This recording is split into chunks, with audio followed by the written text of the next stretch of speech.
Riker fucks everything. That is the bumper sticker. Yeah. Data finds feelings. Riker fucks everything in the Delta. Picard is mad.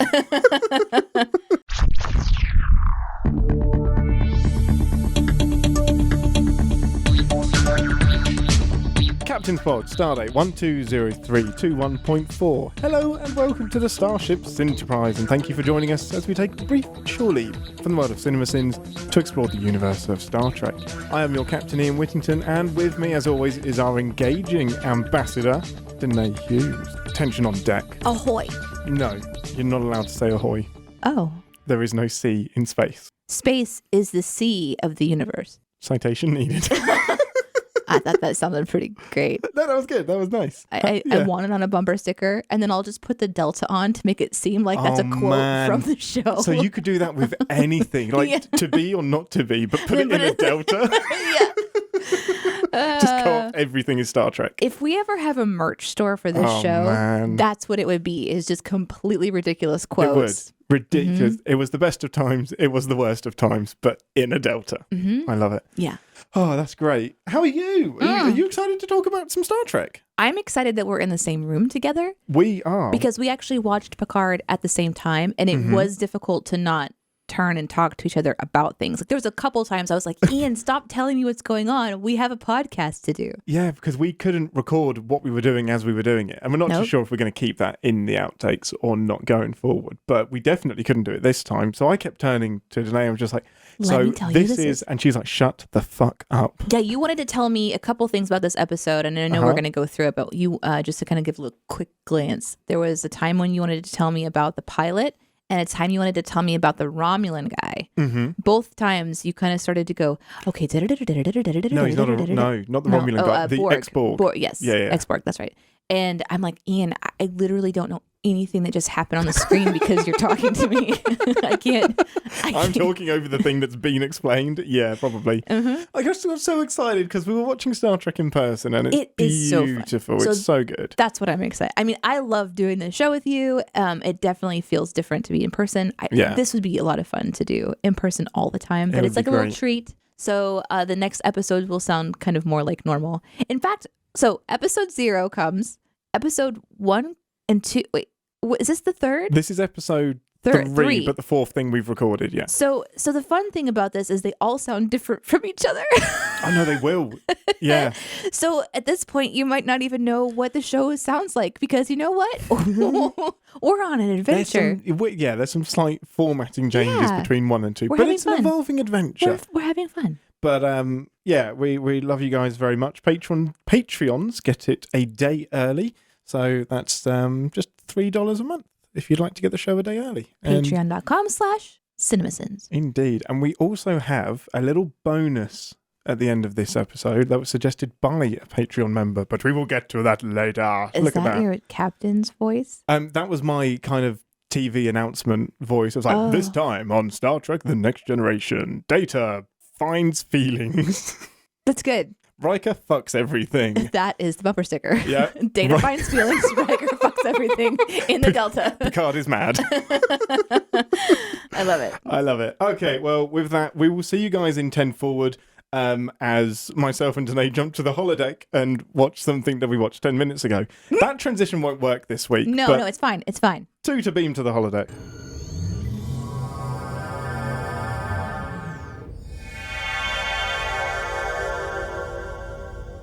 Welcome to 10 Forward, the part of the show where ordinarily we grab a drink from the replicator and share our immediate thoughts and feelings on the episode we just watched together. Most importantly, what is your beverage of choice? I am currently drinking a dirty white boy latte from my local coffee shop because they use rock and roll references for all of their lattes.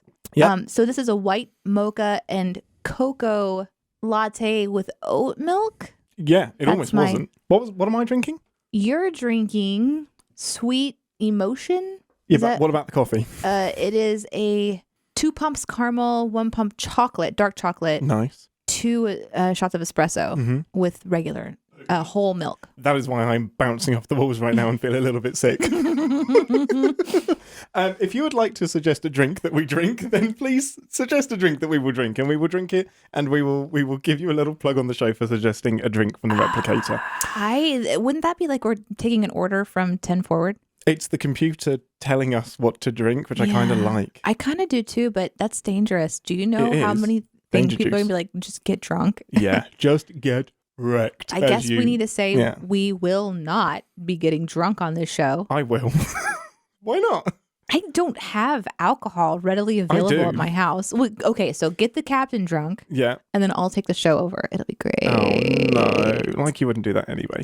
Right, okay. Like I'm not already trying. This week's episode, this is episode 3 of Picard. The end is the beginning. Completely unaware of her special nature, Soji continues to work on the former Borg cube and captures the attention of the Borg Cube's project executive director, somebody that we've seen before in Star Trek history.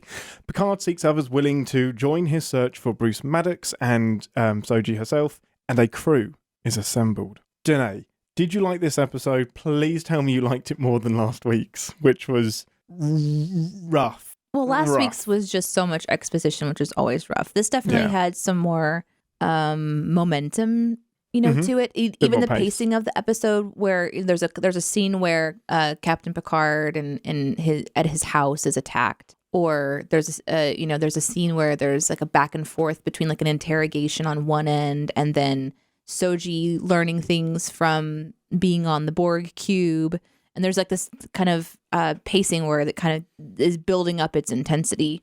I think this is just a reminder that sometimes when they release these sorts of shows, if you can't binge it right away, the good rule of thumb that Aaron taught me, actually, Aaron Dicer, is to try to watch the first 3, because that gives you a general balance. And I feel like if I had watched episode 1 and then 2 and then 3, I would still be in. But if I stopped at 2, it's because it was like eating an entire sleeve of, ingredients, Melba toast crackers with no water. So it was a little dry. And this one had some action, and you can kind of see where they're trying to go, and they reintroduce a lot of the mystery rather than a lot of the backstory, and that's what drives a show like this for me. So I enjoyed it. Good.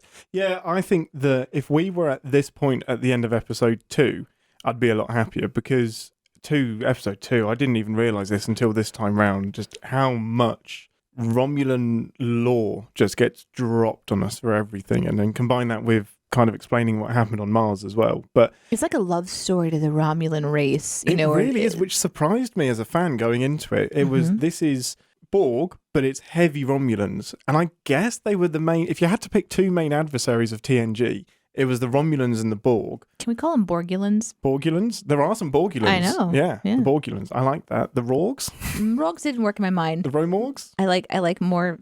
The Borgulans. Yeah, Borgulans. I like that. I like that. I wish we'd got to this point a little bit quicker. But yeah, episode 3 definitely picks up the pace a little bit more. So let's jump to the explanation of kind of who's who. So who was newly introduced in this episode that you think I am missing some context here? Because I was very aware that there was some stuff that fans of TNG that have watched every single episode went apeshit about, myself included.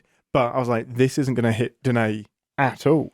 That's the thing, is when you don't know, you don't know. So there could be really interesting visual characters, and I don't know to be excited about it. So when my cues are your going, excitement, oh my god, or just like, oh, this is so and so I could tell it's an important person. Yeah. But I think if I wasn't to have had you getting excited during the show, I would be most curious about the Romulan woman more than anybody. Who likely the is Ex-Borg? Yes, who's likely just for the show. I don't know if she had a role in anything before, but to me, she was the most interesting, probably because Soji was most interested in her. Yeah. Apparently because she understands the news.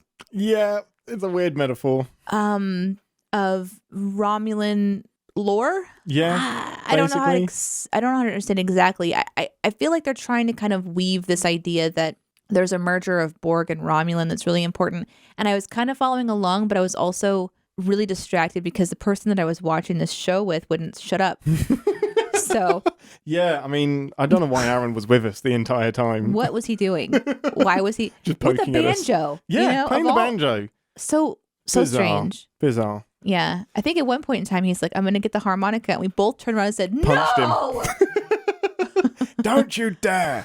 So Soji's story in this episode is she's caught the eye of the person that runs the Borg Reclamation Project, which is the entire cube that we're seeing and the turning the ex-Borgs, rescuing them and turning them into individuals. And her mission, we find out, is kind of to find a way to reintroduce the ex-Borgs into the universe, into the galaxy, and give them a purpose. Because at the minute, they are pariahs. Like, the Borg are the most hated species in the galaxy, and the ex-Borgs are treated as if they still are Borg. Well, that and they're kind of like brain dead in a way. They're sort of like lobotomized. Some of them are just like, they're very zombie-like. Rubik's cubes. Yeah, and I can't tell, are they still connected somehow? Because it kind of like gives a strange sort of visually, the way that it's shot, the way that it cuts from person to person, and you're hearing these whispers, specifically in the time when you're in with the, what are we calling them again?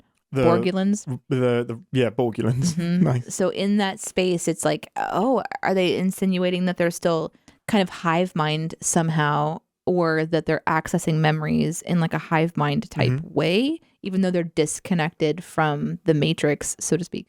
Yeah, so historically, once you're connected, you're always connected. So Picard will still be able to sense a Borg ship when it arrives. So he'll know before anybody else that they're approaching a Borg ship. And that's kind of been consistent with a lot of ex-Borgs that we've seen in like Voyager as well, and the Next Generation, that there's always some element of connection to the hive mind that they never get rid of, and it's always there. So I wouldn't be surprised if there's something to that level here. But yeah, what Soji is trying to do is find a way to give them some sort of community, and she thinks that the Romulans that have been assimilated are in particular a route to do this, because what we find out in this episode is that the Romulan group that we see is the first group of Romulans and the only group that we know have been assimilated by the Borg, and they broke the ship. So they're being introduced into the collective, broke the ship, and is the reason that it broke down. Somehow, we don't know why. Is it because they're Romulan? Why is the reason? Why is Romuborg? But also we see that Soji gets really intense about the questioning that she's doing, and that the reaction to her is a negative reaction because she's a destroyer. There's a trigger where I can't remember her name. There's a trigger, and I can't remember the lady's name. I'll have to look it up in a second. But she suddenly realizes that Soji is something that she is familiar with and that she knows, and loses her what's-its. And Soji like kind of semi-activates and disarms her way quicker than she should have been able to, and then is back to normal. So we don't really get a lot more from that, but we know... No, because it transitions at that moment, since we're talking about Soji's kind of journey in this episode, it transitions almost directly into her talking to her mother, which I have been, kind of curious, like, okay, what's this mother figure from the start? Because she doesn't obviously have a mother. So what is this simulation head, and the simulation head, whatever this is, the mother figure, lies about her sister. And then she kind of goes into a trance. And so I think that there's something about like connecting to the mother that puts her back into a state to kind of wipe her mind or kind of put her more in a relaxed state. And even though she wakes up with a continuation of her line of questioning, that was an interesting scene to me to see, like, that she can be controlled. Yeah. Which is what we saw with Mars, right? We saw those, well, I mean, I assumed, you questioned, because you're playing a very good role. Thank you. But I assumed that there was like a takeover. And in this case also, I couldn't tell, like, so in the beginning of the episode, when it's kind of doing the recap stuff, it showed the same android, that shot the people and everything. And this time, I didn't remember this from the last episode. It's been, what, 2 weeks since we recorded the last episode. But I don't remember if we saw a lot of the data going through his eyes. We saw a flash of something, but this was slowed down. This was more deliberate. Yeah. And so there was all this information that was kind of scanning through his eyes. And to me, it read takeover to me. Yeah. But I don't know. It seems fair. The big question, and we'll get to it in a minute, the big question is still, if the Tal Shiar are behind it, the secret Romulans, why would they sabotage the mission to save Romulus? Why are they doing that? That's the big question. I think that could be, if you want to transition to, we could transition into the other character that we have, which is whomever Captain Picard is talking to. Raffi. So, and we go back 14 years into the history. We see kind of their history together. And Raffi says, that she thinks that they're being controlled in that moment. So if anyone was confused about that being an option in episode 1 or 2, now it's like, oh, I guess that could be possible. So there is a character who kind of resonates my assumption. Yeah, exactly. Which is a really clever way to do it. Don't explicitly tell us, just have a character that believes that, and then you can choose whether to believe them. And by the end of the episode, she says she's got proof too, which is interesting. So I think this has, I really love that we do a bit of a time jump backwards. So we go back 14 years to 2385. Now that is 5 years after Nemesis, which is the final TNG film. So this is 5 years after the last time we see Picard. So between that movie and 5 years later, he's given up the Enterprise, he's become an admiral, and he's knee-deep in trying to sort out the Romulan situation. After Mars has been destroyed, he has an alternative plan to save the Romulans, and they're just like, nope, that was your only hope. And he throws all of his chips in, thinking that they wouldn't actually accept his resignation, but they do. And they call his bluff. And I guess that shuts down the division that was kind of working on what they were working on. And so it's essentially his fault, his impulsiveness, perhaps. Yeah. Without talking to his team, his arrogance that, allowed this Raffi person to lose her job. It's interesting too, so we see this is 14 years in the past, and then we're seeing Raffi today, and she's essentially either addicted to some kind of a drug or she's kind of self-medicating. That's the visual. And she blames Picard for it. And I understand that, people can hurt you and they can do things that alter your life. It is sometimes really hard for me, and this probably speaks more to my personality and how horrible of a person I am, but I'm just sitting there you had 14 years, you're holding on to this being all Picard's fault, but 14 years is a long time to blame him for every single thing that's happened to you.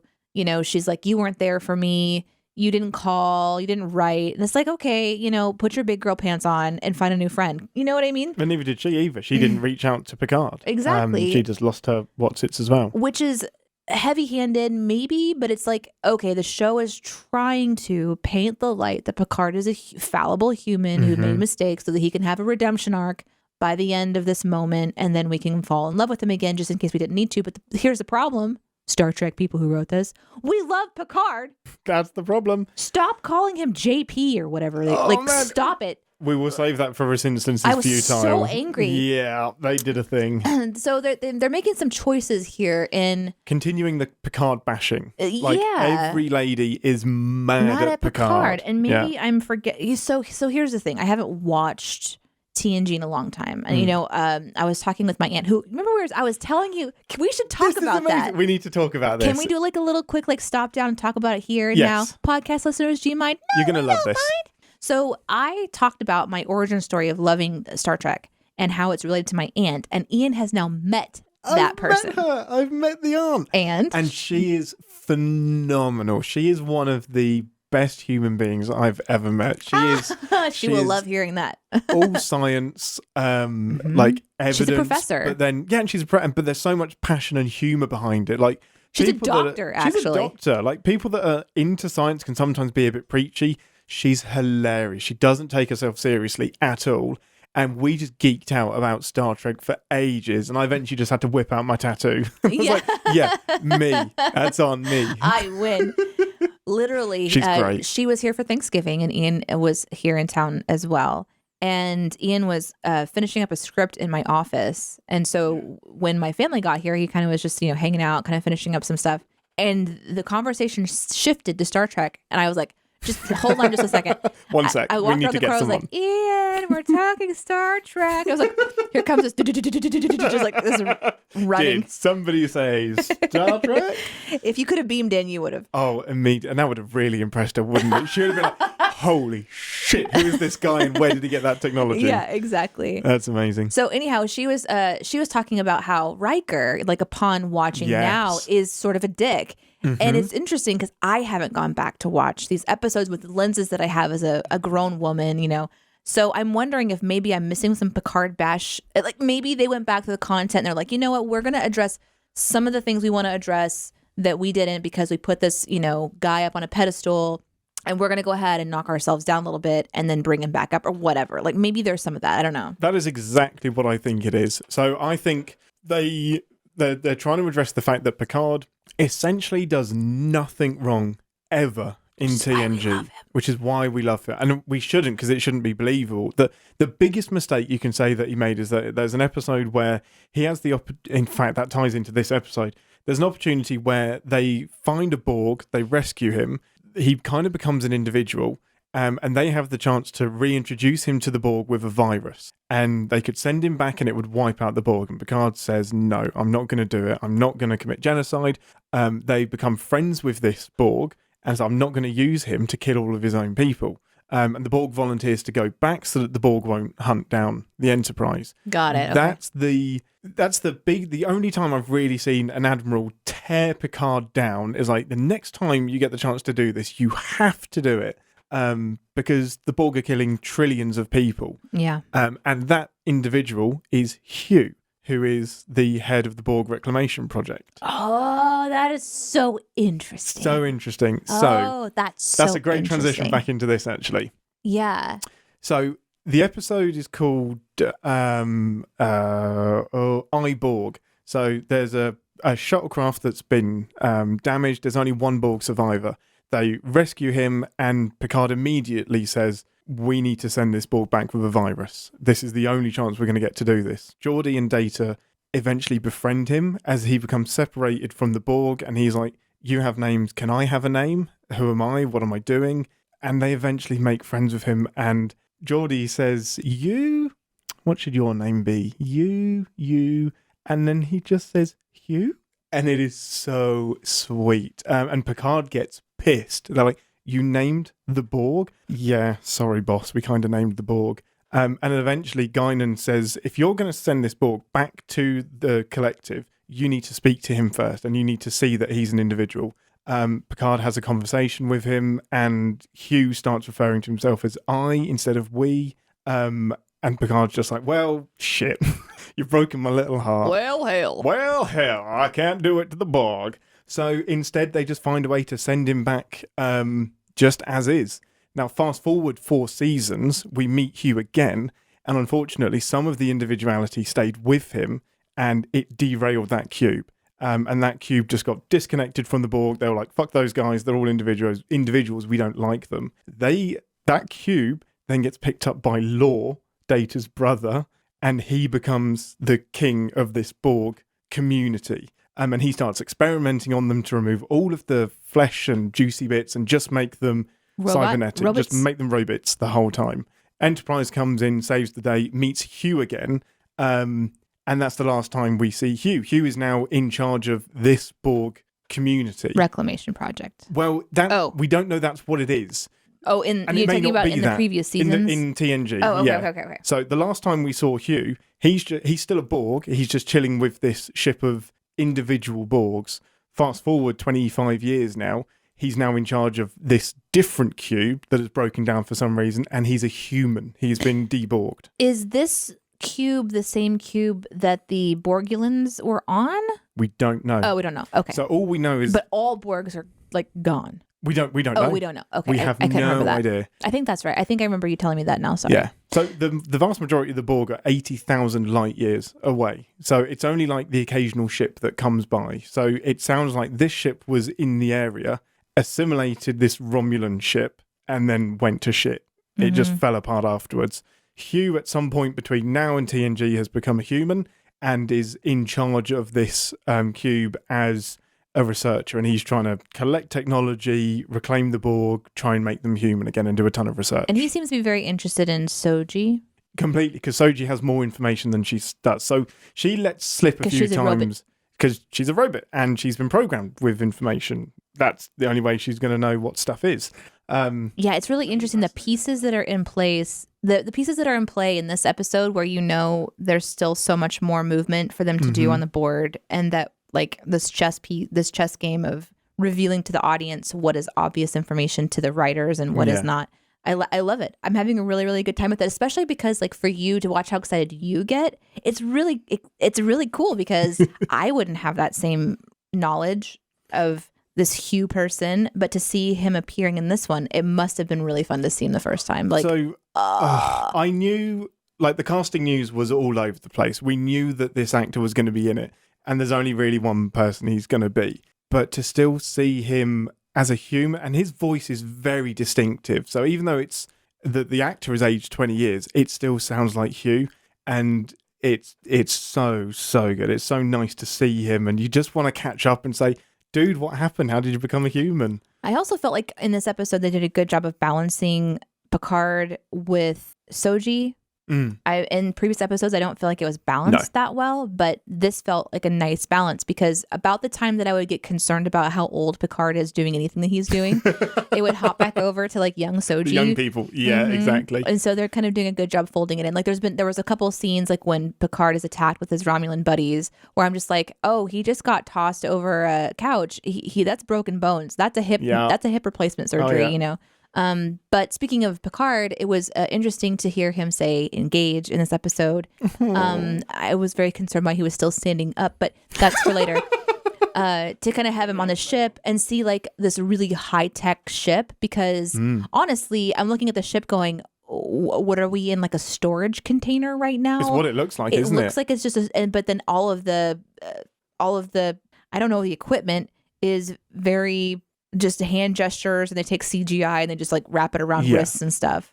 So, and there's some panels, but nothing where like, is there even a captain's? Are you sitting in the captain's chair, or are you on like a milk crate right now? I can't tell. It's not quite as iconic as the Enterprise bridge. Not at all. Yeah. And I found myself like, am I supposed to be impressed? I don't know, because I'm kind of concerned. We don't even have a room. There's delineation no deck between, you know, there's usually like to the deck, and this one's just like you turn around, that's the bathroom against the wall over there. There's a little hammock on the right. Reading smoking jacket in the corner. There's no privacy. It was a choice. It really is. So I really wanted like not the Enterprise, but just a Starfleet looking ship that has been decommissioned or something, and that's what they're on. This is a private vessel that doesn't look like the ships we're used to in Star Trek. But at the same time, we saw it from above, and it clearly could be pretty neat on the inside. Oh, but it's like it's a choice to just make it really bare. Very bare. But it does, I will say, it develops character as the season continues a lot. Can we talk about the character of the ship? Yes, we can. So Captain Rios? Yeah. Is that what you mean? Captain Rios has... Okay, we are introduced to this character. He is mostly naked. Yeah. With a chunk of stuff out of his arm, or his shoulder, rather. And he has like the hologram doctor or whatever. Was that him? Correct. But then was there another one that was him that was... So correct. Is this just like an ego ship? You are astute. Well, okay, so the first time that I'm like, okay. Wait, what? But then when he was talking to himself about how cool it was for Captain Picard to be there, which of course it is. Of course it is. And he had some kind of an accent, Scottish accent, maybe. Each hologram has a different accent. I'm noticing this thing. I just thought, what a strange choice.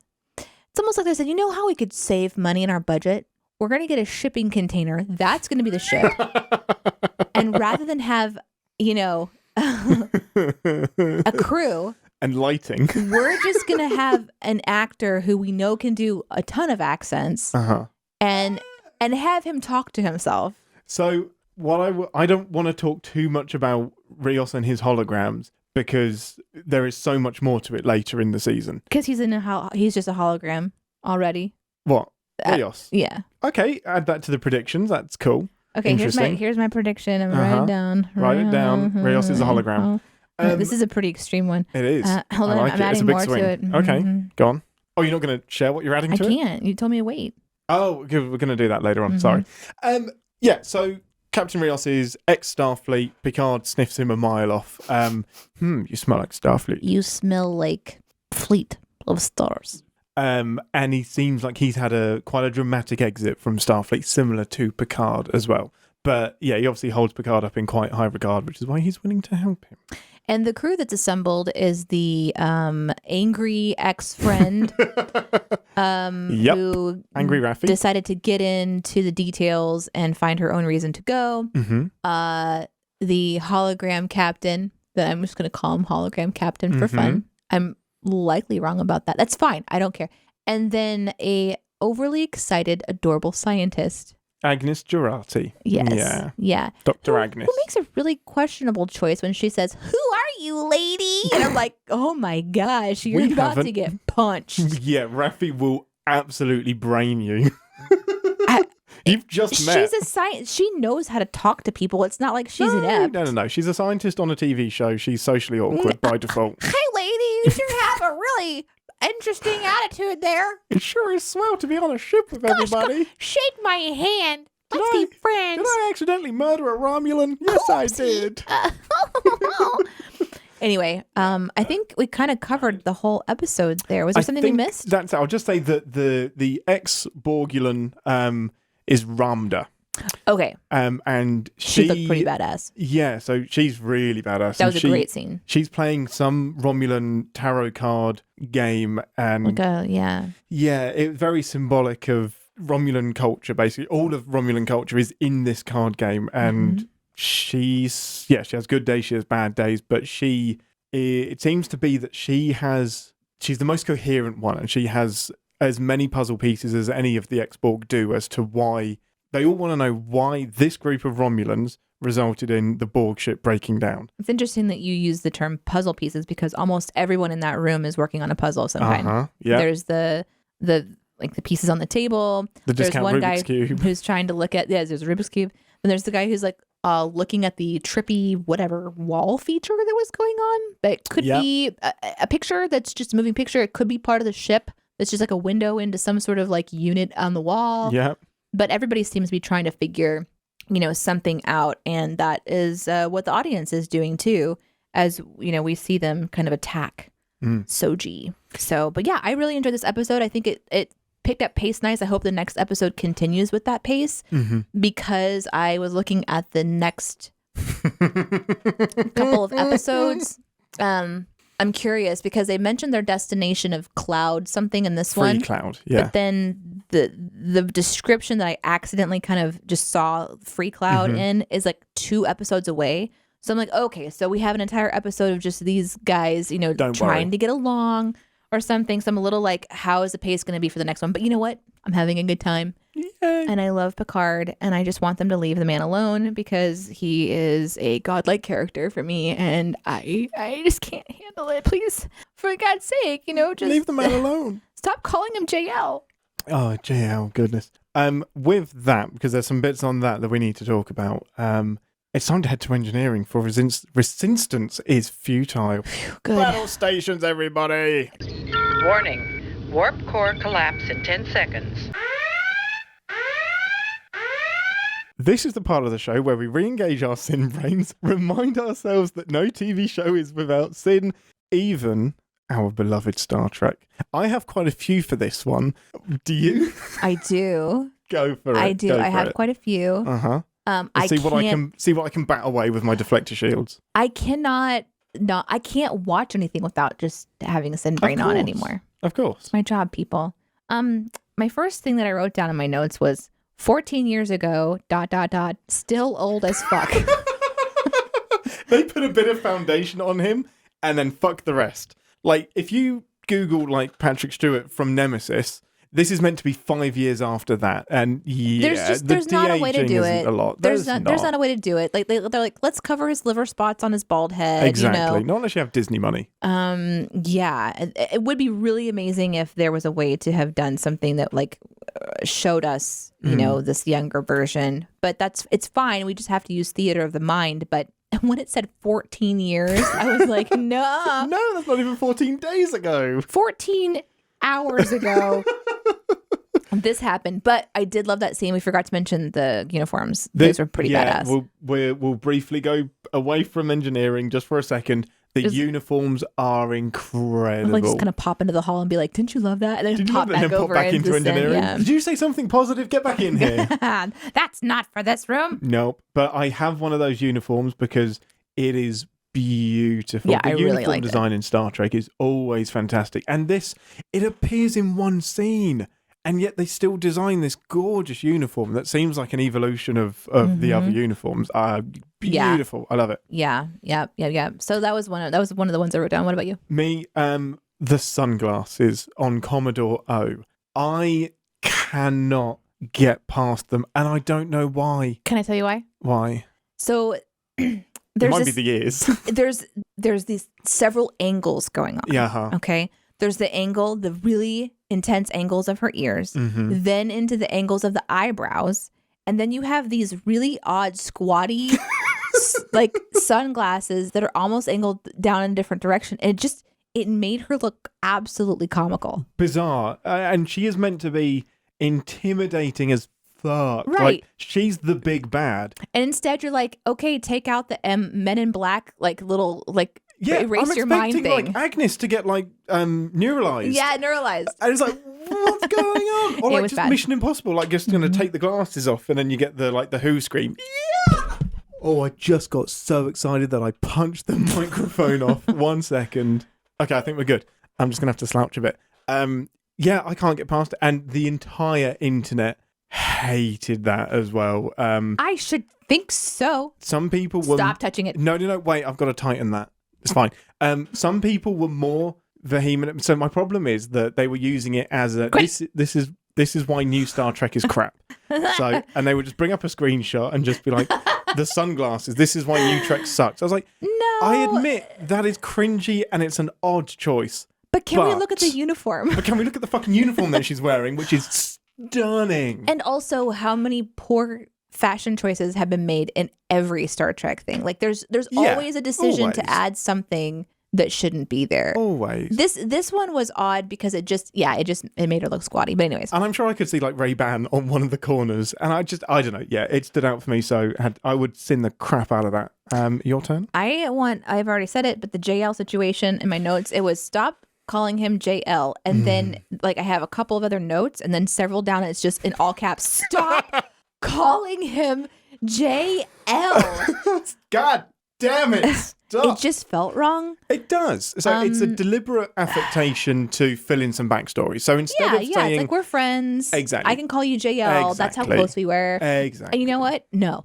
It's supposed to do the legwork of 5 years of relationship. So for some reason... So there are books and comics that explain the relationship between Raffi and Picard that I haven't read. But the series is trying to do that with a nickname, and it is cringy. You know what, though? I respect that. To do such a little exposition about the relationship, because it couldn't. There's no time. Because it did. It gave me the impression that they really knew each other. Because you know all of the other people that knew Picard for more than 5 years and never called him JL. Everyone else. Yeah, exactly. I mean, at least in my opinion, everybody else. Like, hey, listen, I don't actually know that, and I'm not going to back it up. Trekkie nerds, come at me if you want to. I'm admitting I don't know, but it just felt weird. No, nobody has done that. You may get a Jean-luc. Right, Jean-luc. That even feels wrong in some situations where it's like, ooh, that's too formal, or too informal rather. So this was my first experience in someone calling him a nickname where every time it was said, and it was said a lot, I just twitched. You can't help it. It was interesting. I didn't you can imagine, like maybe if we had 7 series of Raffi and Picard, you can imagine the first 3 or 4 years she would do it as a quirk, and he would hate it, and maybe there would be some pivotal episode where she's about to die and he comes along and says, no, you can call me JL or something like that. At the minute, it just doesn't feel earned. It's just out of nowhere. Yeah, it feels out of nowhere. Yeah, no, totally agree with you on that one. I don't know if this was, I would find a way to nitpick this, but the only Romulans to ever be assimilated. Now, I remember when that episode first came out, I paused it and I was like, no, that's a swing. That can't be right. And then I had to think back through all of the episodes, and never on screen does it happen. They're never assimilated. So the biggest battle that they have is where Picard becomes a Borg, and there's no Romulans at that battle. It's all Federation and a few Klingon ships, I believe. So I'm kind of like, well, how did they not just like accidentally get assimilated? And why now? Why suddenly assimilated now? So Hugh kind of saves it by saying, to my knowledge. So it's a bit of a get out of jail free card. But for me, it's just one of those things where I'm like, why wouldn't, of all of the races that the Borg go after, why wouldn't they assimilate some Romulans? How do we know if that's true, if it is true, then it's got to be because the Borg understood how dangerous it would be to their collective. Possibly, or they just never crossed paths. Maybe they're just too far away. Why would they have ever assimilated that group? Why now? So yeah, that's interesting. That's a good research pull. That's one that you'd have to really think about to say. Yeah, and it was a nice moment because I did have to think. I'm like cataloging all of the episodes, and I'm like, holy shit, no, it hasn't happened. I was like, that feels like something that should have happened at some point. Mm-hmm. Yeah. Another one for me, or similarly for me, I would really have to think about it a lot because I don't know that it's sinful. It's just something that I noticed in pacing or whatever. And I'm going to struggle back and forth with this one. Is the entire scene with, what's her name? Ramda. Nope. Soji? Nope. Raffi. Yep. You got it on the first try. First time. With Raffi, when they're outside of Starfleet, like the 14 years in the past thing. Yeah. So it goes from 0 to fucked off really quick, doesn't it? Yeah, she gets really mad really fast and kind of storms off. So, I mean, obviously she's got, a temper, and obviously, there's just a lot going on. But the resignation scene in general just felt like it should be more impactful. Mm-hmm. But maybe because it's, I don't know, the third episode, and we're already hating Starfleet. So it's like, we know that he was going to be, we already know that he lost his job. This. Yeah. And we already know that we don't kind of care anymore. So going back 14 years to show that impactful scene, which of course impacts Raffi and it is a little bit of backstory, it seems like they could have done something else to show us their relationship than him resigning, because that scene is like, she's just reacting to like, I can't believe you resigned. But I feel like at this point, we're kind of over that already. Like, we're kind of like, okay, 100%. So episode 1, we saw this press conference where you made everyone very uncomfortable with how you treated our Captain Picard about his resignation. That the impact of that is now older. And so going back and showing how that impacted somebody else is important. But was there a different scene that would have shown a better angle of their relationship so that I would care about JL, that like I would care about the depth of their relationship and not just like, okay, yeah, he resigned and he put it all on the line and it impacted somebody else. But that scene felt like, I don't know, that it was a little bit of a strange one for me. So yeah, if you're going to go back there, use it to give us some new information, because it feels like we're focusing on the fact that Starfleet has abandoned the Romulans and Picard, and Jean-Luc has lost his job now. But really, the function of that scene is to introduce us to Raffi, but it doesn't in a way. It doesn't. No, this is the problem. No. Our focus is shifted onto Picard and his struggle. Yeah, it's only by the end of it, when Raffi is clearly pissed off and storms out, that you're like, oh shit, this was about her, wasn't it? This is telling us why that relationship broke down. But so I agree. There was a better way of doing it. I think so. Yeah, like maybe I don't know. Maybe so that dovetails very nicely into my next thing, was how quickly Picard gives up on Starfleet. And I think if we'd have had, maybe if they were on like some kind of renegade mission where Picard and Raffi are still trying to help the Romulans, but without Starfleet's help. Now, there is some of that later in the season, and we do get some of the gaps filled in about what Picard did next. But he brings an alternate plan to the table, says, it's that or I'm out, and then he's out. As like, you've played all of your cards, and then he just leaves Starfleet after all of that, after all of his career, after all of the resources that Starfleet has, because he's too arrogant to back down and say, I'm sorry, I don't actually quit. He's lost all of his influence, which he could still be using to maybe not help as many Romulans, but do something. Anything is better than being on the outside looking in. Well, I understand the desire, and I have experienced leaving a company and organization that gave you a position of authority and power because you didn't want to support it anymore. Mm-hmm. So, him leaving is okay, but I agree with you that it's strange in how it was such a quick decision, because he even says in that scene, and this is one of my sin kind of moment, is he said, I never believed that they would accept his resignation. Mm-hmm. And I was like, well, then why would you risk it? How naive is that? That's what's frustrating about that, is it seemed like even to him, it wasn't something to take seriously. And he's not a naive man. And then he took it seriously and left. So yeah, I still think that there's something kind of wrong with that. So I agree. That was frustrating. It is. And it's to manufacture this renegade. It's one of my biggest problems with Picard. It's to manufacture this renegade thing about Picard going off on his own with a rogue crew. And that's never really been what Picard is about. Now, the end product is something I love, but I've had to do a lot of mental gymnastics to accept that this isn't Starfleet's story. Do you want to do a little thought experiment? We can spend just maybe a minute of this thought experiment and then get back into the sins of it. But, as we age, we make different decisions. Oh, yeah. And Picard is something that new, fresh writers can write fresh material for and stay completely, quote unquote, in character for. But maybe they're trying to do something where his ability to make decisions is shifted because he is aging. And that is something that happens to us as we make questionable choices as we begin to slowly disintegrate in our human form. And we know that he's unwell. We know that he has something in his brain that is a degenerative disease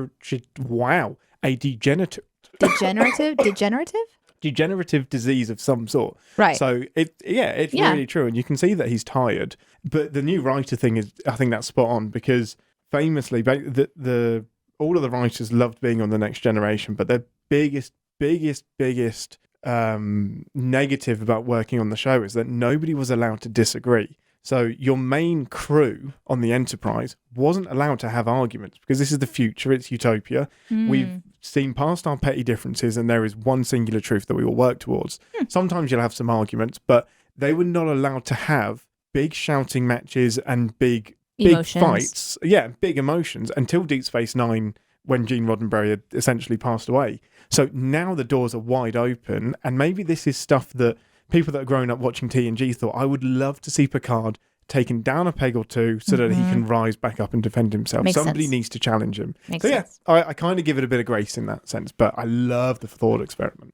Yeah. Do you have any other sins? Oh, yes, I do. Let's talk about snake leaf for a second. Snake leaf? I believe that's the drug that Raffi decides. Oh, snake leaf, yes. Yeah. Do it. It's okay, so this is what I wrote down. Here's a moment when the writer said, how can we use a vape pen in a sweet, cool new way? And she smokes a plant. It was both cool and also how can we use a vape pen? Because I wasn't expecting it. I was watching going, what's happening? And it was pretty interesting. You've got you're growing this plant and then you're, putting it into a little vape pen thingy, but you don't know it's a vape pen because it's sort of covered. But then as soon as she, it lost all of its interest to me as soon as it became a vape pen. And then she did the puffing thing where it kind of goes out of your mouth and up into your nose or however she smoked it. I can't remember. There was some interesting stuff. Anyways, I just was that would be something that I would probably just pick at if I could. But here's what would have made it more interesting, in my opinion. If it was not if it was medicinal, because they definitely gave it off more as drunky drunk. It's or getting high or something. Yeah, it is. So I'm sure it has a medicinal mindlessly purpose. Getting it had that I'm using medication. I'm using drugs. I'm using this plant to forget. Yeah. Rather than it being maybe she has something this was something that helps her breathe or just something just turning it onto its head a little bit but I did love that they shifted the tech to where you take a fresh plant and you put it into a chamber. That was interesting because that's not something that we have. No, and you don't have to grind it down. You don't have to do anything with it. You just pick a leaf, pop it in, and you got an instant high. But she did mention that it's causing paranoia. So there's quite a link to kind of how people use things today as well. But yeah, interesting, that one. I think that is... my last big sin was, great, we're on Mars again. The opening of the episode is again showing Mars get destroyed. We know, we haven't forgotten. I thought that too. Of all of the things that you've thrown at us, that's not the one that I need recapping. I know this is important. No, remind me of the Romulan people's name that live with Picard. That's what I need to know. I still don't know their damn names. Can we just try? Wait, I've got that's something. Well, while you look that up, I'll tell you a couple more sins I had. Zaban and Laris. Oh, that was really fast. Zaban and Laris. Zaban. We meet the shirtless pilot Wonder. And he pours a liquid on top of a space panel that runs the ship. And I'm just like... Yeah, but it's holographic. It's not holographic. He's replicated it. He replicated it onto very important equipment that's just apparently can withstand any spills. And if it's not important, why is it at the front of the ship? It is important. It's really strange. Usually you go to the replicator.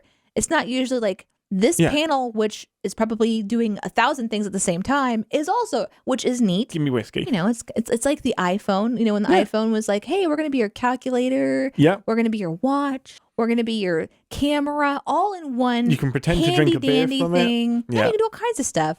So now it's like, you know what? We don't need a replicator over here. We'll put it on top of this very important. That made me cringe. Hey, go to sick bay. How about you get fixed up in the medical bay? Yeah, like right there, he was fixed up from medical supplies and able to get drunk and pilot his ship. What a future. While being serviced by a hologram of himself. Inside of a spacecraft that looked like a spacecraft from the outside, but was actually a shipping container on the inside. Yeah. I have just got the model of the La Serena. It is beautiful. It's waiting for me at home. It's gorgeous. It's so pretty. I only have one more, and I already kind of mentioned it already, and that is that after Picard says engage, and everyone else is seated down, and they're ready for their adventure, and they're properly strapped in, the eldest man is just standing up, and he goes, engage, and I'm just like, sit down before you break. And if we don't have to sit down, why do we ever sit down?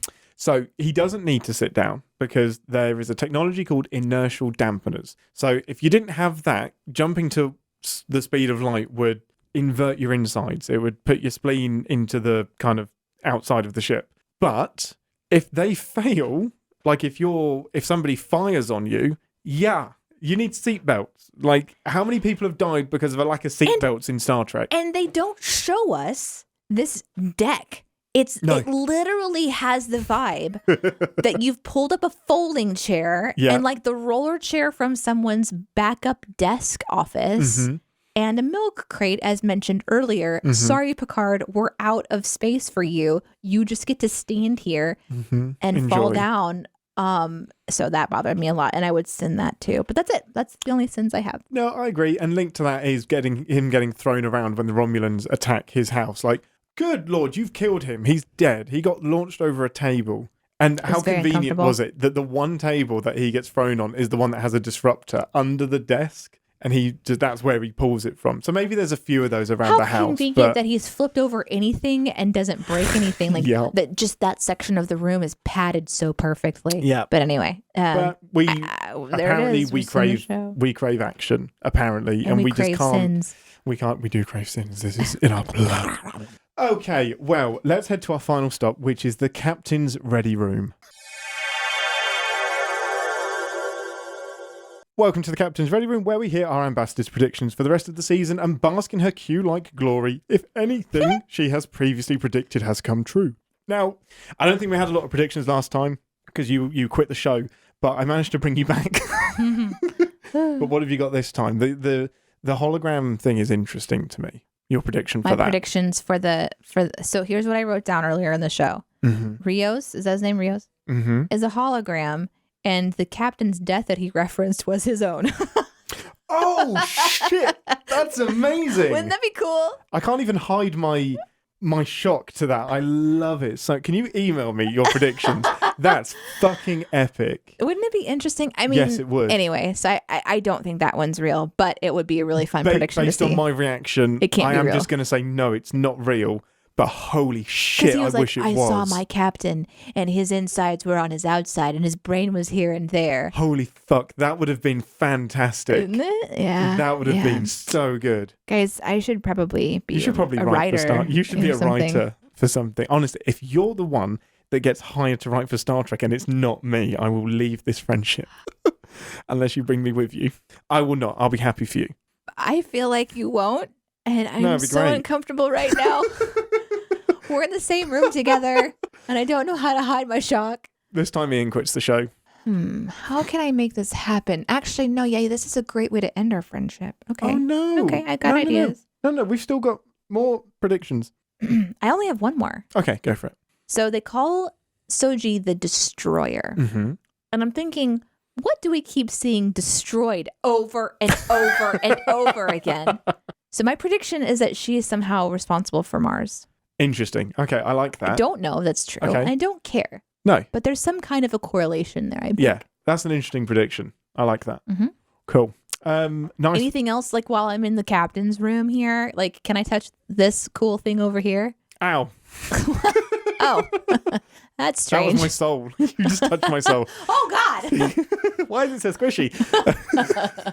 Don't poke the fish, is all I will say. Well, yeah, that's really scary. Yeah. Don't put your finger in fish tanks, people. No, don't do that. So I think you do have a prediction that's come to fruition, which is the fact that the androids were programmed, the robots. So you can kind of see that from this episode. The data numbers are there.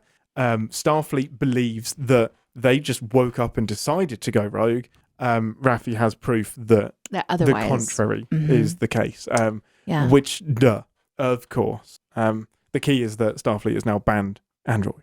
Bandroid? There's a bandroid in place. Mm-hmm. Nice. Mm-hmm. Cool. Okay.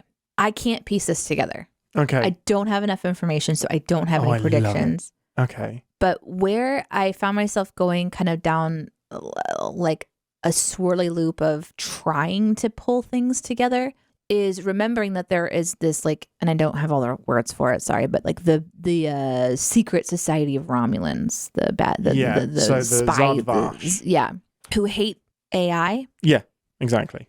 But are interested in Soji, who is an advanced AI, who must have information that they want, either because Soji doesn't remember or she's getting close to it, who is now talking to a Romulan that was part of the reason that the Borg, also AI, fell apart. So there's something going on there that I cannot sink my teeth into yet, but I got my eye on it. There's a few different angles, isn't it? Because it's like the Borg rejected the Romulans due to fill in the blank. I'm guessing it has to do with individuality. I'm guessing like something about their either understanding of AI or their hatred of AI or something like this. Some like broke the system. And Soji is interested in it, but Soji is probably interested in things because she's been told to be interested in things because she's likely being controlled. Well, she's an android, so she's programmed and we've seen her, with things. And she hasn't woken up yet. She hasn't been activated yet. I think the activation is the individuality. So she's not quite individual yet, and I don't know, like, which twin are you? Are you the one that's going to die? Or are you the one that's going to... Well, we know that she's alive, and the other one died. So there's something that she can see in the future. So are we in a simulation?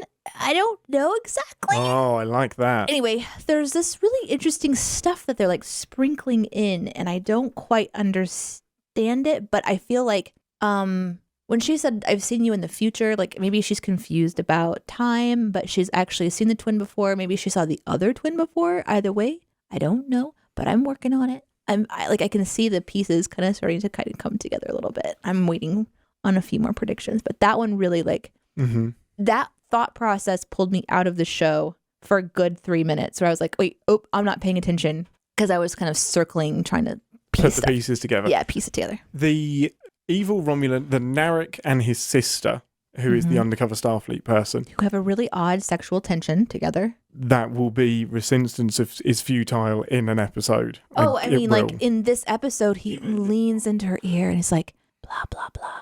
And then when he pulls away, it's like he all but stuck his tongue on her face. There's a lot of energy. And he's like, you looking good in your new outfit, sis. And she's like, don't fall in love, brother. I was like, whoa. I like your ears.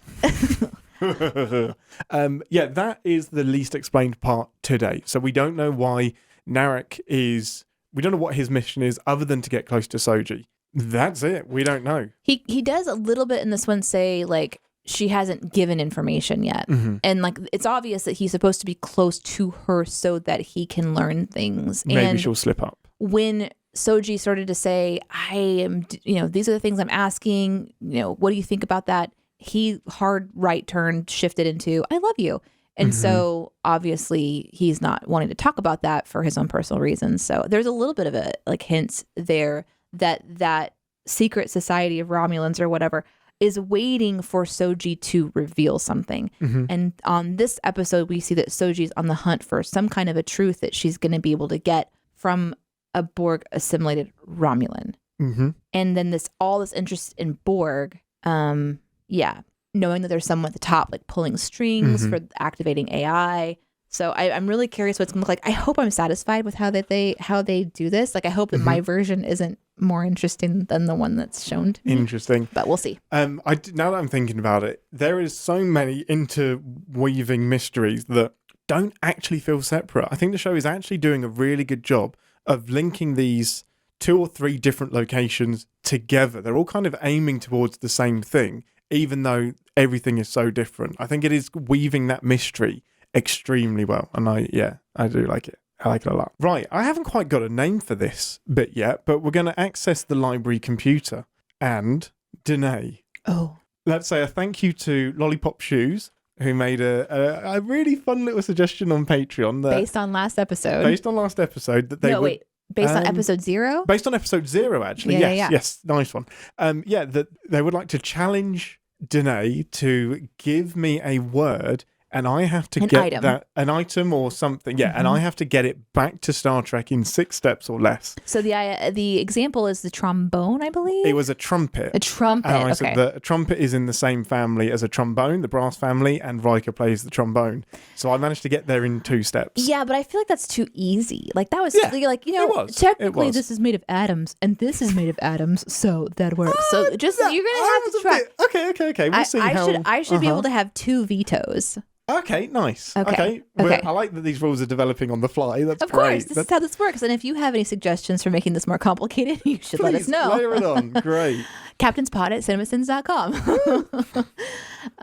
To email Ian and give him suggestions. Okay, here is your item. Okay. A dirty syringe.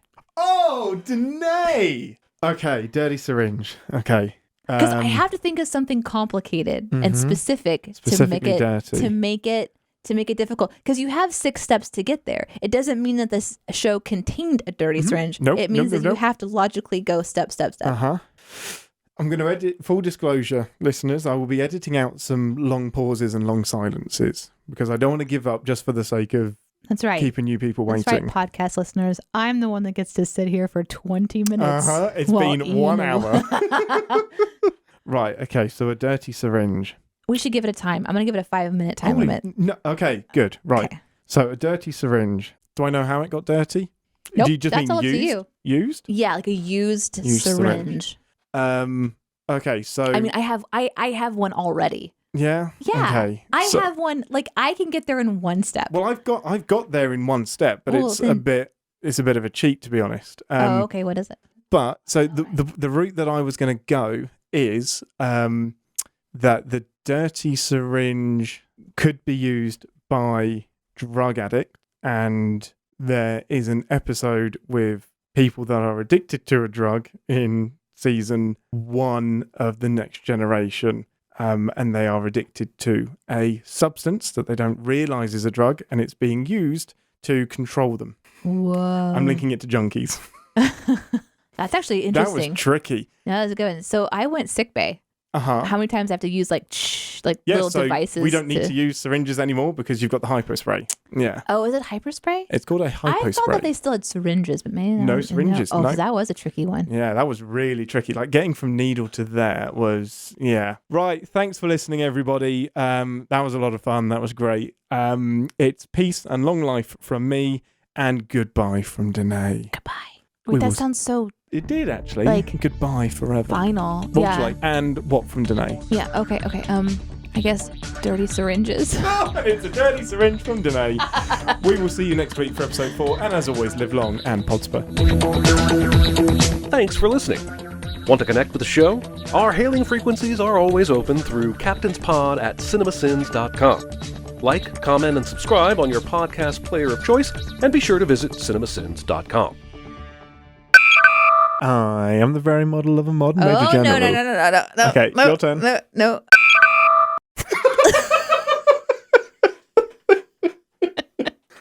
For the audience at home, what Deneé just did there will not go on record. What happens if something is stricken from the record? Is that like that the log has been deleted? Yeah, that would be like a computer trace, and it would be like, oh my God, someone's fucked with the logs, and there's only 2 people on the ship that can do it. That's right. Me and this other guy that's probably Data. But really, it's the Romulan... shapeshifter.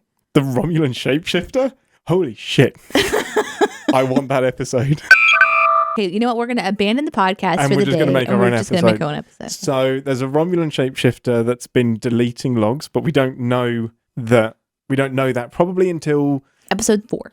No, the second advert 100. break. This is like a self-contained 45-minute story. We only have 45 minutes? 45 minutes. Well, how are we going to get the battle scene in there and the sex scene? Wait, what? And also the drug scene. Yeah, that can happen. And also, what else needs to be in the episode? Okay, so Ian and Deneé write an episode. Oh, they've got to play Dungeons and Dragons. So instead of poker, because they do like a weekly poker match, there's a weekly Dungeons and Dragons game. Yes, but they can't be called Dungeons and Dragons. It would be called Photons and Force Fields or something. That was great. That was so fast. Yeah. This just came right out of your brain. Now, to be fair, I stole that from an episode of Star Trek. So instead of Dungeons and Dragons, it'll be like holodecks and we need a thing. Hey, horses. Halifax. No, in the future. Oh, right. Hole. Holodecks and hole. Nice. We get the sex scene in there as well. I was thinking black holes. It opens with a game of holodecks and anomalies. Okay. And then there's Red Alert is called. And all of the officers get pulled to the bridge. The ship is shaking, but as soon as they get to the bridge, the Red Alert is called off, and they don't know. Whatever shook the ship is gone, and Data is just like, there are no sense of They search the logs, and the logs have been deleted. You got to cut to like the opening credits. So as soon as Data is like, whatever was there is now gone. Right. Bum, bum, bum, bum, bum, bum, bum. See, but I think the secret twist is that they never left the holodeck ever. Oh. It's like one of those Inception things. It's one of those. Mm-hmm. When they think they're going to the bridge that there's Red Alert, they've actually not left the holodeck. So they have done that in an episode before, but we can do it again. But have they done it to where when you exit the holodeck has been moved to a new location and they're actually just exiting the toilet? No, I don't know how that would work. It's a really big toilet. Really big toilet. Okay, that would work. Yeah. Like, like at the mall where they have like 700 stalls. Yeah. That kind of a thing. Did they get like transported into the toilet instead of the holodeck? The end of the episode is just every single person just coming out of their own stall. Like all the doors open at once and they're just going to come out confused. At each other. Huh. Did we just it's like Narnia. Nice. A little bit of a Narnia situation. Mm-hmm. Star Trek meets Narnia. Yeah. Good. I mean, we've got a lot to work on, but it has potential. Anyway, you want to start the show? Ian Gary Whittington. Don't say it out loud because people could hear. What if you keep it in the podcast recording and you tell everyone your login information? My email address is fine. I'm not going to spell out my password. 1, 2, 3 at You can't read it as I'm typing it. YZ 1, 2, 7. Shit. As the river flows. As the river flows. Isn't that what you said? River, yeah. River. Shortly to the sea. Is it shortly or surely? I thought it was surely. Oh, surely. Don't call me Shirley. Don't be too uptight about it. Just say it. Come on, you can do it. You can do it.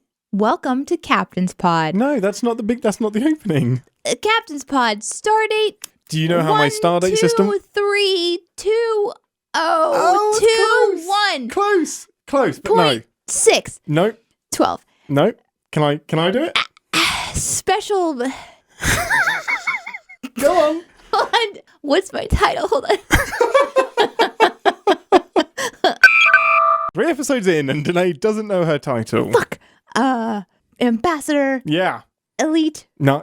Extraordinaire. Nope. Queen. Yes. Deneé. Yeah. Here with special guest, just regular Captain Ian. I'm just regular Captain. Nice. Mm-hmm. You ready? Good. Didn't we just do it? No. The exasperation in your voice. Such a butt. That is a really interesting episode, though, because they think that this substance that they're buying from Planet A is actually curing a disease. What they don't realise is that the disease that it's curing is withdrawal. And Planet A, their entire economy is based on providing this drug called Felicium. That was a pull. Felicium. And then they sell it to Planet B, and Planet B pay all of the money for it. And yeah, the only disease that it's curing is withdrawal. And Picard has to decide, do I tell these people or not? What do I do? And eventually what he decides to do is basically all of their ships have broken down. And he's like, you can have this shipment and I won't tell them what's happening, but we're not going to fix your ships. And they're just like, but it's going to take us a year to rebuild our fleet. And by the time that year is up, the withdrawal would have kicked in and they'll be fine. So one planet hates Picard because you've ruined our economy. The other planet hates Picard because we're all going to die from this disease. And Picard's just like, trust me, you'll be okay. It's so good. That's a really interesting episode. Interesting. I am in the room. He didn't look any of that up. That was all from memory. Well done. What a great idea for a game for us. I will say thank you to Jonathan Watkins for bringing Felicium back into my brain. So the reason that jumped to my brain so quickly is that that's the only question that Jonathan got wrong in a trivia quiz back in the 90s. He still got the top prize, but he tested me and he was just like, would you have got this question right? And I said, no, I absolutely wouldn't have done. But I have since Googled it and now I can't get Felicium out of my brain. Whoa!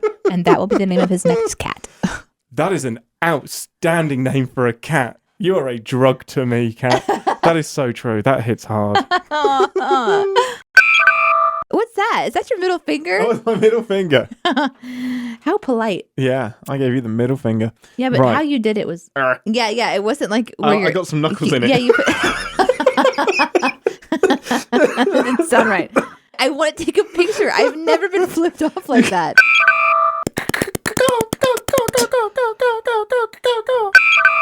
Bow chicka bow wow. Chicka chicka bow. Bow chicka bow wow. Brown chicken, brown cow. Brown chicka brown cow. Brown chicken, brown cow. Oh, brown chicken, brown cow. Right. That's what I say. Nice. You don't have to say what I say. You say what you mean to say. Say what you mean to say. Stop touching that. Why?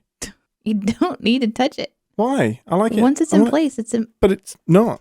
It's no good down there. Yeah, you can put it down here and then aim it right there. But I want to see... I need to be able to see you to talk. Right, so then why are you moving it up here? Because I'm hoping if it goes there and then sinks into its resting place like that. Okay, but... What? No? I'm just glad Aaron's not here to see what you're doing right now. Why? Because you've touched it like 1,000 times and you're just supposed to leave it alone. This is not something that you interact with. No? No. Well, then what if it starts off over there and I can't... You move it here. Oh, you mean actually this? Yeah, you're fucking with it a lot. Oh, no. I know. See how, look. Well, then, okay, I'll do that then. Okay, there you go. Well, then why didn't you say that? That's not what you said. Go on. Go on. Take me. Is it tempt me, tease me? What is it? No, it is tempt me, tease me, not take me, tease me. Nice. Stop fucking touching it, Ian.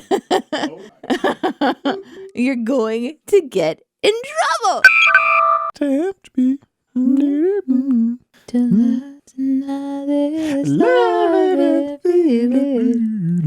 Yeah. Come on. Are we finally recording? Yeah, I'm doing it now. It's been recording the whole time. Right. Oh, so then there's a chance we can put in the outtakes that you're in trouble for touching the microphone too much? Good job I'm editing. Okay, we just watched this show. How did you feel about watching this episode? Can I do my intro first? Nope.